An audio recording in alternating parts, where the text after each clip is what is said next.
तुमचा तुमचा मित्र खरा कोण असतो जो तुमच्या ते दोष दाखवतो आणि तुमच्या गुणाचं कौतुक करतो.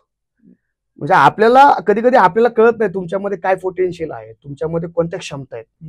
निर्मिती क्षमता प्रत्येकामध्ये असते. म्हणजे लहान बाळ जे असतं आपण त्याला कधी म्हणत नाही की तो वाईट आहे.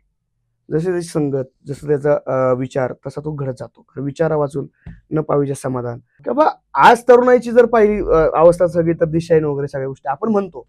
बऱ्याच वेळा काय होतं की तरुण पिढी संप्रदायाकडे येत नाही, तरुण पिढीची वातावत झाली, तरुण पिढी आता भरकटली. तर मग मला कधी कधी प्रश्न पडतो, तरुण पिढी भरकट होऊ नये किंवा दिशाहीन होऊ नये यासाठी तुम्ही आणि मी किती प्रयत्न केले. बरोबर. योगदान नसेल आणि आपण जर बोलतो असेल तर उपयोग नाही ना. आपण योगदान दिलं पाहिजे की त्यांना काहीतरी आकार देण्यासाठी आपण त्यांच्यापर्यंत पोहोचतोय का. आपण न पोचल्यामुळे नाही ती लोक पोचली आणि त्यांनी माथा भडकवला तरुणाईचं. विविध प्रकारे तुम्ही पाहता समाजामध्ये विविध प्रकारे माथा भडकवण्याचं काम चालू आहे. माथा भडकवून स्वतःची पोळी भाजण्याचं काम सुरू आहे. तुम्हाला तर माहिती आहे कशा पद्धतीने माथा भडकवतात, तुम्ही वाचताय किंवा लोकांना कळतंय आपल्याला काय म्हणायचंय.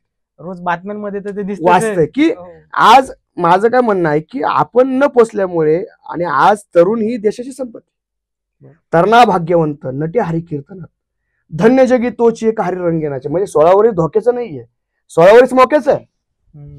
16 वर्ष मोक्याचं आहे. तर 16 वर्ष धोक्याचं नाही तर 16 ज्ञानोबारायांनी ज्ञानेश्वरी लिहिली वय वर्ष 16. छत्रपती शिवाजी महाराजांनी याच मावळामध्ये 12 मावळामध्ये मुठभर मावळ्यांच्या साथीने शपथ घेतलेल्या रायरेश्वरावरती वय वर्ष 15 ते 16. म्हणजे आमचा इतिहास आम्हाला काय सांगतोय, 16 वर्ष धोक्याचं नाही, 16 वर्ष मोक्याचं आहे. छत्रपती संभाजी महाराज वयाच्या 32 पर्यंत नायिका वेद, 7 शतक, नखशिख आणि बुधभूषण हे 4 ग्रंथ लिहितात. म्हणजे बुद्धिमत्तेचा सर्वोच्च मानबिंदू. आपण ती गोष्ट त्यांच्याकडून शिकणार आहे की नाही हा पण प्रश्न आपण स्वतःला विचारला पाहिजे. म्हणून मग तरुणांनी संप्रदायाकडे आलं पाहिजे. त्यांना तुकाराम महाराजांची प्राथमिक ओळख झाली पाहिजे. त्यांना गाथा काय हे कळलं पाहिजे.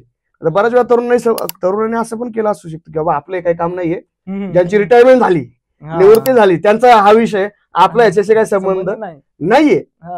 पण असं करून नाही चालणार. माळ घालू नका हा भाग पुढचा आहे. पण किमान आपली जी मूळ आहेत, ज्ञानोबा असेल, तुकाराम महाराज असतील, सगळे नाथबाबा असतील, नामदेव महाराज, चोखोबाराय, सावता महाराज, हे वारकरी संत जे आहेत. वारकरी संत कोणाला म्हणतात? ज्यांची पंढरीची वारी आहे, ज्यांचा देव पांडुरंग आहे, ज्यांचे ग्रंथ वारकरी संतांनी लिहिलेले अभंग आणि ओवी आहे, याला वारकरी संत मानतात.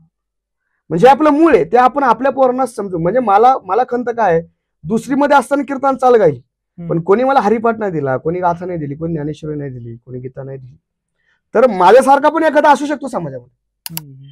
त्याचा वेळ जाऊ नये. म्हणजे मला माझ्या वयाच्या 18-20 मध्ये कळालं की आपण हे अगोदरपासून केलं पाहिजे. मग ही आंतरिक तळमळ. म्हणजे आज आपला तरुण तुकोबारायांच्या जर मार्गावर आला, त्याने गाथा वाचली, ज्ञानेश्वरी वाचली, तर मी तुम्हाला चॅलेंज देऊन सांगतो की आमचा माथा कोणी भडकवू शकत नाही.